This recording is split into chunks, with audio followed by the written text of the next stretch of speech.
Hello guys, current affairs funda में आप सभी का स्वागत है। मैं हूं आपके साथ अभिषेक शर्मा और आज के इस वीडियो सेशन में हम 12 नवंबर तक के सभी इंपॉर्टेंट करंट अफेयर्स कवर करने वाले हैं। हमेशा की तरह आप इस वीडियो को अंत तक जरूर देखिएगा। आज भी आपको काफ़ी कुछ जानने के लिए मिलेगा। साथ ही गाइस, इस सेशन को शुरू करने से पहले आप सभी को बताना चाहूँगा, यदि आप हमारी daily current affairs PDF, weekly PDF और मंथली पीडीएफ चाहते हैं तो इस वीडियो के फर्स्ट कमेंट में या फिर डिस्क्रिप्शन में दिए गए लिंक पर क्लिक करके पा सकते हैं। साथ ही आप गूगल प्ले स्टोर से करंट अफेयर्स फंडा ऐप को भी इंस्टॉल कर लीजिए, क्योंकि जो भी हमारा पीडीएफ मटेरियल है जिसमें आपको करंट अफेयर्स के साथ साथ स्ट्रैटेजी के भी प्रोवाइड कराते हैं, ये सभी मटेरियल आपको हमारी करंट अफेयर्स फंडा ऐप पर ही उपलब्ध हो पाएगा। हमारे पीडीएफ कोर्स संबंधित आपका कोई भी डाउट है, कुछ भी आप पूछना चाहते हैं तो कमेंट बॉक्स में ज़रूर लिखिएगा। तो चलिए फिर करते हैं शुरुआत इस वीडियो सेशन की। सबसे पहले आज का क्वेश्चन देखेंगे। इंद्र यात्रा और Yenya is celebrated in which state? Indra Yatra या येन्या किस राज्य में मनाया जाता है? ऑप्शंस आपके सामने हैं, सिक्किम, उड़ीसा, कर्नाटक या फिर आंध्र प्रदेश। इसमें एक हिंट आपको दे देता हूँ, ये नेपालीज कम्युनिटी द्वारा सेलिब्रेट किया जाता है और जो ये 4 राज्य लिखे इनमें से एक राज्य में भी नेपालीज कम्युनिटी द्वारा ही ये सेलिब्रेट किया जाता है। तो मेनली नेपाल में सेलिब्रेट किया जाता है और भारतीय राज्य में भी सेलिब्रेट किया जाता है। जल्दी से आंसर दे दीजिए, फिर आगे बढ़ेंगे। इससे आपको आइडिया हो ही गया होगा कि आंसर क्या होगा। अगर आपको थोड़ा सा ज्योग्राफी का लोकेशन के हिसाब से आइडिया लगाएं अगर आप। चलिए आगे बढ़ते हैं।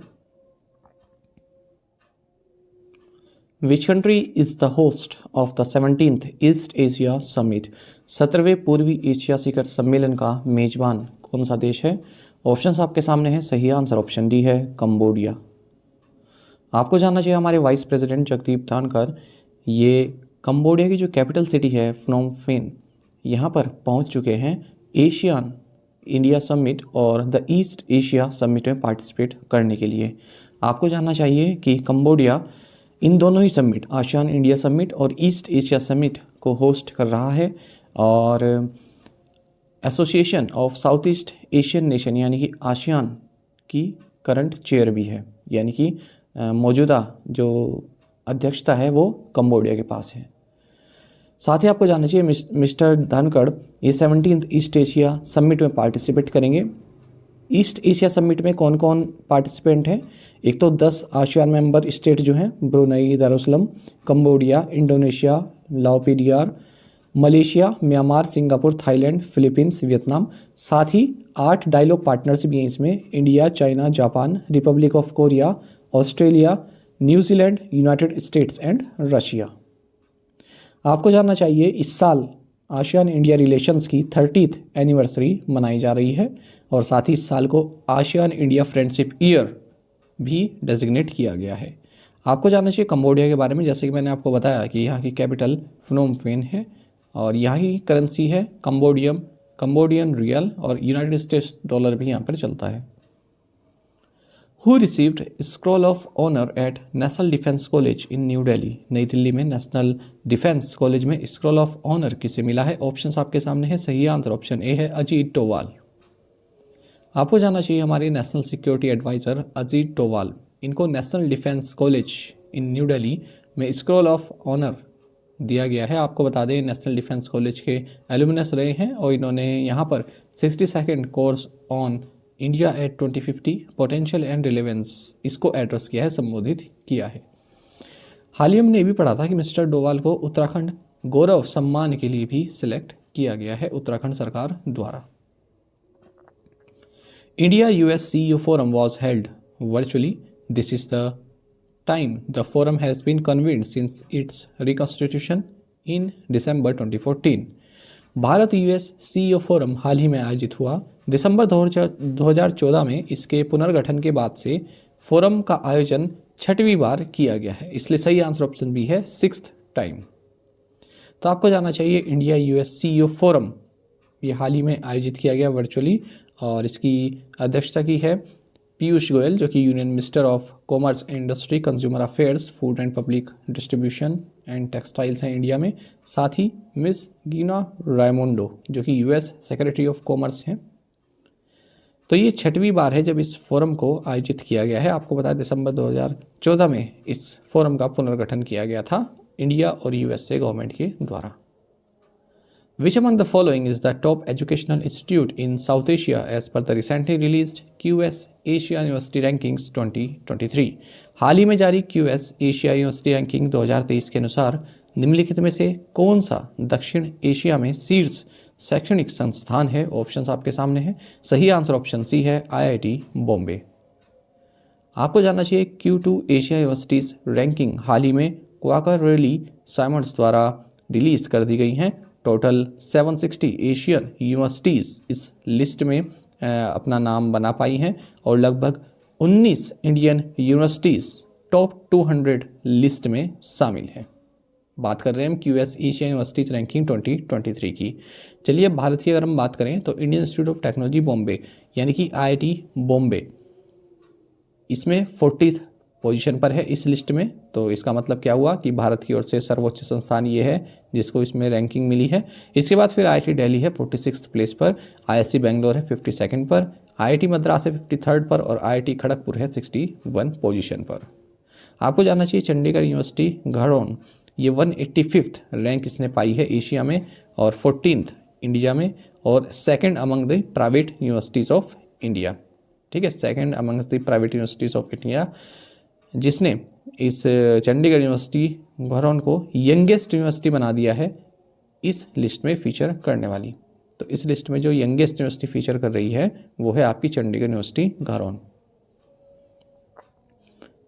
अगर हम बात करें टॉप 3 की तो चाइना की जो पेकिंग यूनिवर्सिटी है इसने इस लिस्ट को टॉप किया है। दूसरे नंबर पर नेशनल यूनिवर्सिटी ऑफ सिंगापुर है और तीसरे नंबर पर है सिंघुआ यूनिवर्सिटी बीजिंग और 4th पोजीशन पर यूनिवर्सिटी ऑफ हांगकांग है। Who led the Indian delegation at the 41st session of the Universal Periodic Review Working Group of UNHRC? UNHRC के universal periodic review working group के 41वें सत्र में भारतीय प्रतिनिधि मंडल का नेतृत्व किसने किया है? ऑप्शंस आपके सामने है। सही आंसर ऑप्शन ए है, तुषार मेहता। आपको जानना चाहिए हमारे सॉलिसिटर जनरल तुषार मेहता, इन्होंने 41st session of the 4th universal periodic review जो कि UN human rights council Geneva में हुआ है, यहाँ पर भारतीय जो दल गया है उसका नेतृत्व सॉलिसिटर जनरल तुषार मेहता ने किया है। आपको बता दें इसमें जो 47 मेंबर्स हैं UNHRC इन सभी ने पार्टिसिपेट किया है इस 41st session of 4th universal periodic review में। आपको बता दें यहाँ पर इंडिया के जो ह्यूमन राइट्स रिकॉर्ड हैं उसको एग्जामिन किया जा रहा है। जैसे कि अभी हमने देखा कि हिजाब इशू आया और भी कई सारे इश्यूज़ जो आते हैं उनको यहाँ पर डिस्कस किया जा रहा है और ये चौथी बार है जब भारत को स्क्रूटनाइज किया जा रहा है इस प्रोसेस में। इससे पहले 2008 में, 2012 में और 2017 में भी भारत से इस तरह से जो है पूछताछ हो चुकी है। पूछताछ या फिर आप कहेंगे कि सवाल जवाब हो चुके हैं। आपको बता दें ऐसा केवल भारत के साथ नहीं है, ये एक प्रोसेस है जिसमें कि यूनाइटेड नेशंस के 193 मेंबर्स जो है 4.5 साल में एक बार सबका नंबर आता है इस तरह से। ठीक है, और भारत भी और कंट्रीज से क्वेश्चन पूछता है। जब भारत का नंबर नहीं होता किसी और देश का नंबर होता है तब भारत भी उनसे क्वेश्चन पूछता है ह्यूमन राइट से संबंधित। तो फिलहाल भारत का नंबर है, भारत से पूछे जाएंगे। बाकी आप जानते हैं कि इंडिया की जो परमानेंट रिप्रेजेंटेटिव हैं यूनाइटेड नेशंस में और अदर इंटरनेशनल ऑर्गेनाइजेशंस जेनेवा में, ये Indramani Pandey. Who is the new CEO of Adidas? Adidas के नए CEO कौन है? ऑप्शंस आपके सामने हैं। सही आंसर ऑप्शन बी है, बियॉर्न गोल्डन। तो देखिए एडिडास ने प्यूमा के जो हेड हैं बियॉर्न गोल्डन, इनको अपना चीफ एग्जीक्यूटिव ऑफिसर बनाया है और ये कैस्पर रोस्टेड को रिप्लेस कर रहे हैं। बाकी आपको जानना चाहिए वो दोनों ही एडिडास और प्यूमा ये दोनों ही जर्मनी बेस्ड कंपनी है और लेट 1940s में दो भाइयों एडोल्फ और रुडोल्फ डेसलर जिनके बीच में काफ़ी प्रतिद्वंदिता थी, फेयर्स राइवलरी थी, इनके द्वारा इन कंपनीज को फाउंड किया गया था। Which of the following has launched a single window facility named the वीरांगना सेवा केंद्र for the welfare and grievances redressal of वीर नारीज? निम्नलिखित में से किसने वीर नारियों के कल्याण और शिकायत निवारण के लिए वीरांगना सेवा केंद्र नामक एकल खिड़की सुविधा शुरू की है? ऑप्शंस आपके सामने है। सही आंसर ऑप्शन बी है, इंडियन आर्मी। तो आपको जानना चाहिए इंडियन आर्मी ने वीरांगना सेवा केंद्र VSK ये एक सिंगल विंडो फैसिलिटी लॉन्च की है, किसके लिए? For the welfare and grievances redressal of वीर नारीज। किस मोटो के साथ? Taking care of our own no matter what. वीर नारीज कहा जा रहा है जो हमारे जवान शहीद हो जाते हैं तो उनकी वाइफ्स होती हैं, है ना, उनके लिए किया जा रहा है वीर नारी, या फिर उनकी जो मदर होती हैं उनको कहा जा रहा है वीर नारी। तो इस प्रोजेक्ट को इनोग्रेट किया गया है Army Wives Welfare Association president के द्वारा दिल्ली कैंट में। 18th edition of the International Telemedicine Conference टेलीमेडिकॉन 2022 was held in which state? अंतर्राष्ट्रीय टेलीमेडिसिन सम्मेलन टेलीमेडिकॉन 2022 का 18वां संस्करण किस राज्य में आयोजित किया गया? ऑप्शंस आपके सामने है, सही आंसर ऑप्शन ए है केरल। तो आपको जानना चाहिए कि टेलीमेडिसिन सोसाइटी ऑफ इंडिया द्वारा इंटरनेशनल टेलीमेडिसिन और कॉन्फ्रेंस जिसका नाम टेलीमेडिकॉन 2022 है, इसका 18वां एडिशन 18वां संस्करण कोची केरल में ऑर्गेनाइज किया गया है। थीम रहा इस कॉन्फ्रेंस का strengthening health systems through sustainable telemedicine and digital health. India's first national repository for life science data Indian biological data centre inaugurated in which state? जीवन विज्ञान डेटा के लिए भारत का पहला राष्ट्रीय कोष इंडियन बायोलॉजिकल डेटा सेंटर का उद्घाटन किस राज्य में हुआ है? ऑप्शंस आपके सामने है, सही आंसर ऑप्शन बी है हरियाणा। तो आपको जानना चाहिए डॉक्टर जितेंद्र सिंह द्वारा इंडिया का first national repository for life science data जिसका नाम इंडियन बायोलॉजिकल डेटा सेंटर है, इसको फरीदाबाद हरियाणा में स्थापित किया गया है। आपको जानना चाहिए कि regional centre of biotechnology Faridabad में इसको इस्टेब्लिश किया गया है, आरसीबी फरीदाबाद में। किसके साथ मिलकर? Disaster recovery site National Informatics Centre Bhubaneswar के साथ मिलकर। आपको जानना चाहिए इसकी जो डेटा स्टोरेज कैपेसिटी है वो लगभग 4 पेटाबाइट्स की है और ब्रह्म नाम से जो हाई परफॉर्मेंस कंप्यूटर फैसिलिटी है वो भी यहाँ पर स्थापित की गई है। UAE based bank Emirates NBD announced an additional investment of what amount in its India operations? UAE स्थित बैंक एमिरेट्स NBD ने अपने भारत परिचालन में कितनी राशि के अतिरिक्त निवेश की घोषणा की है? ऑप्शंस आपके सामने हैं, सही आंसर ऑप्शन बी है $100 मिलियन।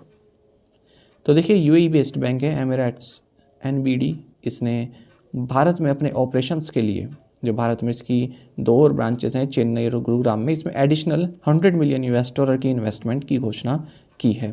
तो इस तरह से अब तक ये $300 मिलियन इन्वेस्ट कर चुका है पिछले 5 सालों में। आपको बता दें मिडिल ईस्ट रीजन का ये लार्जेस्ट बैंक है। Who has been elected by GSMA, a UK-based grouping of global mobile carriers, as its vice president for a 2-year term? वैश्विक मोबाइल वाहकों के यूके स्थित समूह GSMA ने किसे 2 साल के लिए उपाध्यक्ष के रूप में चुना है? ऑप्शंस आपके सामने है, सही आंसर ऑप्शन बी है गोपाल विठल। तो देखिए GSMA ये यूके बेस्ड ग्रुपिंग है, जो ग्लोबल मोबाइल कैरियर्स हैं उनकी एक ग्रुपिंग है यूके बेस्ड। तो इन्होंने भारतीय एयरटेल के जो CEO हैं गोपाल विठल, इनको डिप्टी चेयरपर्सन नियुक्त किया है 2 साल के लिए। कब से शुरू होगा इनका कार्यकाल? 1 जनवरी 2023 से कब तक? 31 दिसंबर 2024 तक। अच्छा, स्पेन की जो कंपनी है टेलीफोनिका ग्रुप, इसकी जो CEO हैं जोस मैरिया अल्वारेज पैलेट लोपेस, ये फिलहाल इसकी चेयरपर्सन है। बाकी आपको जानना चाहिए विठल ये 2nd इंडियन है आफ्टर भारतीय एंटरप्राइजेस चेयरमैन सुनील मित्तल, जो कि इस पोजीशन के लिए नामित किए गए हैं। Which state has launched a scheme to reimburse the expense incurred by startup ventures to procure technology licenses from government research institutions? किस राज्य ने सरकारी अनुसंधान संस्थानों से प्रौद्योगिकी लाइसेंस प्राप्त करने के लिए स्टार्टअप उपक्रमों द्वारा किए गए खर्च की प्रतिपूर्ति के लिए एक योजना शुरू की है? ऑप्शंस आपके सामने है, सही आंसर ऑप्शन ए है केरल। तो देखिए आपको जानना चाहिए केरल सरकार ने एक स्कीम लॉन्च की है जिसके तहत जो भी स्टार्टअप्स हैं वो यदि गवर्नमेंट रिसर्च इंस्टीट्यूशन से कोई टेक्नोलॉजी लाइसेंस प्राप्त करते हैं तो जितना उसमें खर्चा आता है उसको रीइंबर्स करेंगे, तो वो खर्चा सरकार उसको देगी स्टार्टअप को। तो देखिए स्कीम का नाम है टेक्नोलॉजी ट्रांसफ़र स्कीम। तो इसको केरल स्टार्टअप मिशन यानी कि KSUM के थ्रू इम्प्लीमेंट किया जा रहा है और गवर्नमेंट यहाँ पर 10 लाख रुपए तक का रिम्बर्स प्रोवाइड कराएगी स्टार्टअप्स को यदि वो गवर्नमेंट रिसर्च इंस्टीट्यूशन से कोई भी टेक्नोलॉजी परचेज करते हैं और इस तरह का प्रोडक्ट बनाते हैं जिसको आने वाले टाइम में कमर्शलाइज किया जा सकता है। Which of the following has become the India's most profitable corporate within the second quarter of fiscal year 23, beating Reliance Industries? निम्नलिखित में से कौन वित्त वर्ष 23 की दूसरी तिमाही में रिलायंस इंडस्ट्रीज को पिछाड़कर भारत का सबसे अधिक लाभदायक कॉर्पोरेट बन गया है? ऑप्शन आपके सामने। सही आंसर ऑप्शन सी है, स्टेट बैंक ऑफ इंडिया। तो आपको जानना चाहिए स्टेट बैंक ऑफ इंडिया ये फिजिकल ईयर 23 के सेकंड क्वार्टर में हमारे देश का मोस्ट प्रॉफिटेबल कॉर्पोरेट बन गया है 14,752 करोड़ रुपए के साथ, और इसने रिलायंस इंडस्ट्रीज जिसकी नेट अर्निंग रही 13,656 करोड़, इसको पीछे छोड़ दिया है। अच्छा, हाल ही में स्टेट बैंक ऑफ इंडिया ने एक रिपोर्ट भी जारी की जिसमें इन्होंने बताया है कि जो कि हम मानकर चल रहे हैं करंट अकाउंट डेफिसिट 3.5% इतना नहीं रहेगा, बल्कि 3% हमारी करंट अकाउंट डेफिसिट देखने के लिए मिलेगी, यानी कि थोड़ा लोअर इन्होंने बताया है। और इन्होंने ये भी बताया है कि जो हमारा सबसे ज़्यादा करंट अकाउंट डेफिसिट होता है वो किसके कारण होता है, जो हम ऑयल इंपोर्ट करते हैं, क्योंकि कंट्री का जो टोटल इंपोर्ट है जो हम बाहर से मंगाते हैं उनमें केवल 30% तो हम ऑयल ही इंपोर्ट करते हैं। साथ ही इन्होंने ये भी बताया है कि जो हमारा फॉरेक्स रिजर्व गिरा है सितंबर 2021 में, जहाँ $642 बिलियन था और अब पिछले हफ्ते $531 रहा है, तो इसमें भी $5 बिलियन की बढ़ोतरी देखने के लिए मिल सकती है। बाकी आपको जानना चाहिए करंट अकाउंट डेफिसिट कब होता है, जब हमारी total value of goods and services जो हम इंपोर्ट कर रहे हैं वो ज़्यादा होती है किससे, जो value of goods and services हम एक्सपोर्ट कर रहे हैं उससे, तब होता है हमारा current account deficit. Which of the following has become the first Indian fisheries startup to get the ISO 27001 certification? निम्नलिखित में से कौन ISO 27001 प्रमाणन प्राप्त करने वाला पहला भारतीय मत्स्य पालन स्टार्टअप बन गया है? ऑप्शन आपके सामने है। सही आंसर ऑप्शन सी है, एक्वा कनेक्ट। देखिए एक्वा कनेक्ट ये एक प्लेटफॉर्म है, तो इसने ISO 27001 सर्टिफिकेशन प्राप्त कर लिया है अपने इंफॉर्मेशन सिक्योरिटी मैनेजमेंट के लिए। ठीक है, ISMS information security management system, इसके लिए इसने अपना ISO 27001 सर्टिफिकेशन प्राप्त कर लिया है और फर्स्ट इंडियन फिशरीज स्टार्टअप बन गया है जिसने इस तरह का रिकॉग्निशन प्राप्त किया है। देखो बैंक के एग्जाम में जो एग्री बिजनेस से संबंधित भी एक दो करंट अफेयर आ जाता है, तो इस हिसाब से ये भी महत्वपूर्ण है। Which state has declared the Kaveri South Wildlife Sanctuary as 17th Wildlife Sanctuary of State? किस राज्य ने कावेरी दक्षिण वन्यजीव अभ्यारण्य को राज्य का 17वां वन्यजीव अभ्यारण्य घोषित किया है? ऑप्शन आपके सामने है। सही आंसर ऑप्शन सी है, तमिलनाडु। तो आपको जानना चाहिए तमिलनाडु गवर्नमेंट ने Kaveri south wild life sanctuary जो कि 68,640 हेक्टेयर्स में फैला हुआ है, इसको राज्य का 17वां वाइल्ड लाइफ सेंचुरी घोषित किया है। ऐसी अनाउंसमेंट की है यहाँ के चीफ मिनिस्टर M.K. स्टालिन ने। आपको जानना चाहिए जो सेंचुरी है ये कृष्णगिरी और धर्मपुरी डिस्ट्रिक्ट्स में जो फॉरेस्ट एरिया है तो उसको कवर करता है, और इस सेंचुरी को वाइल्ड लाइफ प्रोटेक्शन एक्ट 1972 के सेक्शन 26A के तहत नोटिफाई किया गया है। Which social networking platform has integrated with the platform of platforms portal by ENAM National Agriculture Market? ENAM राष्ट्रीय कृषि बाजार द्वारा प्लेटफॉर्म ऑफ प्लेटफॉर्म पोर्टल के साथ किस सोशल नेटवर्किंग प्लेटफॉर्म को एकीकृत किया गया है? ऑप्शन आपके सामने है। सही आंसर ऑप्शन ए है, कृषिफाई। तो देखिए social networking platform for Indian farmers Krishify, इसको ENAM द्वारा प्लेटफॉर्म ऑफ प्लेटफॉर्म्स पोर्टल में इंटीग्रेट किया गया है। ENAM मतलब नाम नेशनल एग्रीकल्चर मार्केट, ये नाम की फुल फॉर्म है नेशनल एग्रीकल्चर मार्केट। आप जानते हैं नेशनल एग्रीकल्चर मार्केट क्या है, यहाँ पर एग्रीकल्चर कमोडिटीज़ को जो है एक ऐसा प्लेटफॉर्म है जहाँ पर सभी जो APMC हैं एग्रीकल्चर प्रोड्यूस मार्केट कमिटीज़ हैं उनको इंटीग्रेट किया गया है, और जो एग्रीकल्चर कमोडिटीज़ हैं जो कृषि उत्पाद हैं उनको यहाँ पर बेचा जा सकता है, ट्रेड किया जा सकता है। Who has been appointed as president of All India Rubber Industries Association? Akhil Bharatiya rubber उद्योग संघ के अध्यक्ष के रूप में किसे नियुक्त किया गया है? ऑप्शंस आपके सामने हैं। सही आंसर ऑप्शन सी है, रमेश केजरीवाल। तो आपको जानना चाहिए all India rubber industries association ने रमेश केजरीवाल को अपना प्रेसिडेंट नियुक्त किया है, साथ ही शशि सिंह को सीनियर वाइस प्रेसिडेंट नियुक्त किया है। आपको जानना चाहिए all India rubber industries association Mumbai Maharashtra based एक एसोसिएशन है। IMF reached a preliminary agreement with which country to provide a $4.5 billion support package to stabilize economy and protect the vulnerable people। IMF ने किस देश के साथ प्रारंभिक समझौता किया है जिसके तहत वह अर्थव्यवस्था को स्थिर करने और कमजोर लोगों की सुरक्षा के लिए $4.5 बिलियन का सहायता पैकेज प्रदान करेगा। ऑप्शंस आपके सामने हैं। सही आंसर ऑप्शन डी है बांग्लादेश।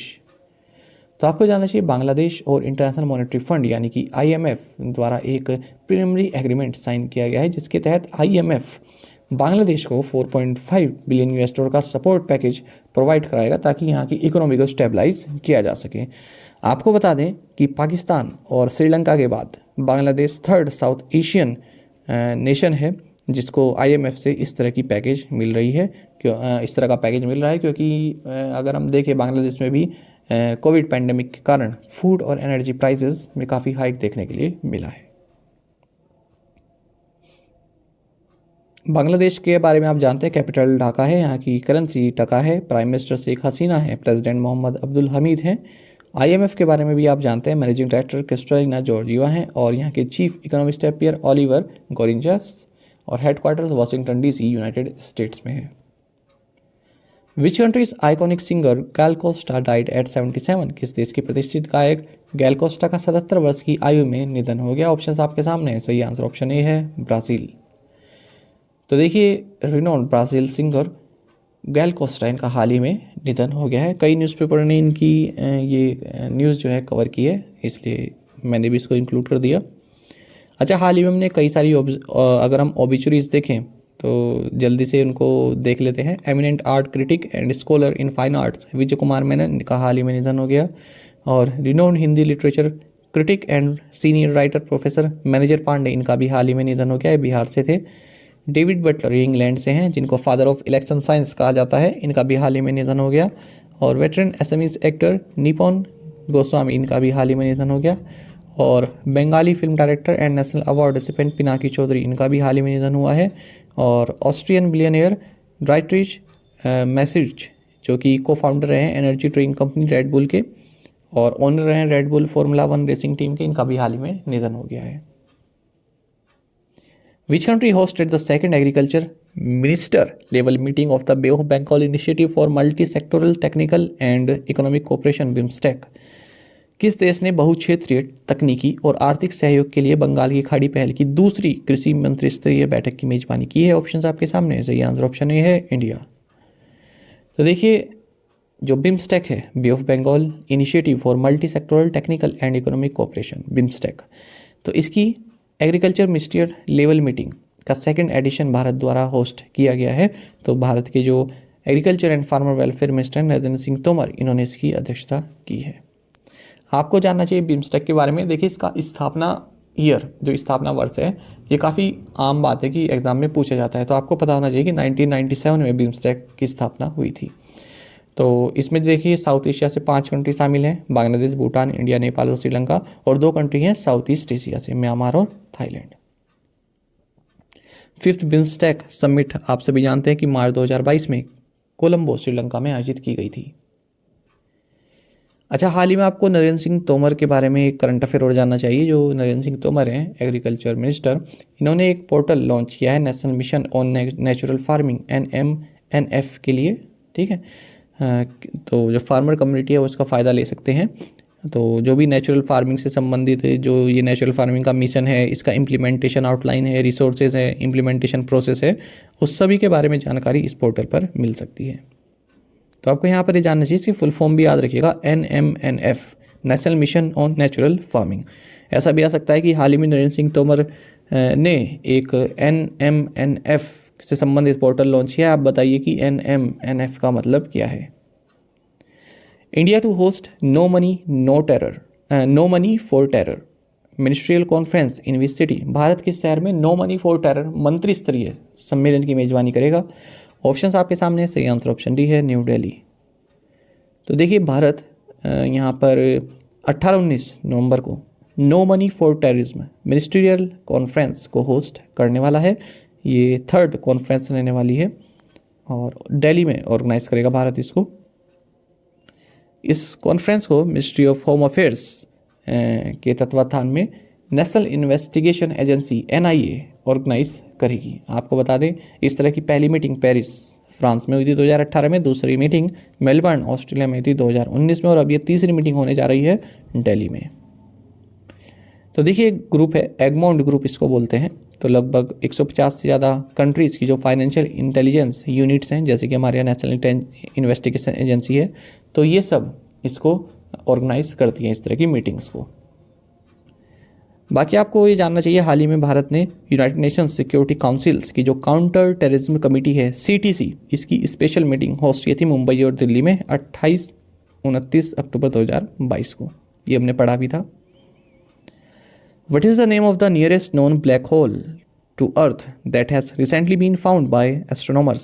पृथ्वी के निकटतम ज्ञात ब्लैक होल का नाम क्या है जिसे हाल ही में खगोलविदों ने खोजा है? ऑप्शंस आपके सामने है, सही आंसर ऑप्शन बी है, गाया BH1। तो एस्ट्रोनॉमर्स एस्ट्रोनॉमर्स ने जेमिनी नॉर्थ टेलीस्कोप जो कि हवाई में है, इसको यूज़ करते हुए पृथ्वी के सबसे समीप जो ब्लैक होल है उसको डिस्कवर किया है और इसका नाम रखा गया है गाया BH1। आपको बता दें, ऐसा बताया जा रहा है कि ये जो है, जो अगर हम इसका मास की बात करें तो सन से 10 टाइम्स जो है ज़्यादा मास है इसका, इस ब्लैक होल का। और ये किस कॉन्स्टलेशन में पाया गया है? ऑफ्यूचस कॉन्स्टलेशन में पाया गया है, जो कि हमसे 1600 लाइट ईयर्स दूर है। और जो हमारा जो अर्थ है, इसके अब तक जो हम सबसे समीप ब्लैक होल पाते हैं एक्सरे बाइनरी, जो कि मोनोशेरस कॉन्स्टलेशन में है, तो इससे 3 गुना पास है अर्थ से। यानी कि अभी तक जो हम मानते आ रहे हैं कि कौन सा ब्लैक होल हमारे धरती के सबसे पास है, उससे 3 गुना और पास है ये धरती के, पृथ्वी के। बाकी आप जानते हैं ब्लैक होल के बारे में, ये स्पेस में एक ऐसी जगह है मतलब जहाँ पर जो गुरुत्वाकर्षण बल है वो काफ़ी स्ट्रॉन्ग होता है, इवन लाइट भी इससे पार नहीं पा सकती है। ठीक है, बाकी आप जानते हैं इसके बारे में कि एक्सट्रीम थिंग्स हैं यूनिवर्स में black hole. Previous assignment questions के आंसर देखेंगे। Name the Meta India head who has quit the company Ajit Mohan. Supreme court allowed 30% job Kota for women in which state? Uttarakhand. Center appointed Justice T.A. Code as acting Chief Justice of which High Court? Tripura. A report titled Reinvigorating India's Economic Engagements with Southern Africa released by Exim Bank. Which state cabinet hiked reservations for scheduled caste by 2% and scheduled tribes by 4% recently? Answer is Karnataka. और आप में से कई students ने बिल्कुल सही answer दिया है, इसी तरह से आप पार्टिसिपेट करते रहिए। आज के असाइनमेंट क्वेश्चन हम देखेंगे। World pneumonia day is observed on which day? Viacom 18 Sports roped in which actor for its NBA ad campaign? Maharashtra first greenfield electronics manufacturing cluster to be set up at which place? Sikh prayer book Nitnem Gutka issued to Sikh military personnel of which country after 100 years? Who unveiled the booklet Agenda for members of Panchayati Raj institutions for rural development? Which company won the Cloud Native Award at the 24th World Communication Award ceremony that was held in London by Total Telecom? तो इन 6 questions का answer आपको हमें comment box में बताना है। कोशिश कीजिए कि यदि आपको एक क्वेश्चन का आंसर भी आता है वो भी आप हमें कमेंट बॉक्स में बताएं। ज़्यादा से ज़्यादा संख्या में पार्टिसिपेट किया कीजिए। साथ ही करंट अफेयर्स फंडा को आप टेलीग्राम पर भी ज्वाइन कर सकते हैं। यहाँ पर रेगुलर वीडियो अपडेट्स और करंट क्विज़ हम आप सभी के लिए डालते रहते हैं। साथ ही डिस्कशन ग्रुप में आप किसी भी क्वेश्चन का सोल्यूशन पा सकते हैं। दोस्तों, यहाँ पर हमारे करंट अफेयर्स की प्लेलिस्ट दी गई है, इसको आप जरूर देखें। अपने दोस्तों के साथ, फेलो एस्पिरेंट साथ हमारे करंट अफेयर्स को शेयर जरूर करें। आज का ये सेशन आपको कैसा लगा कमेंट बॉक्स में जरूर बताइएगा। Thank you guys.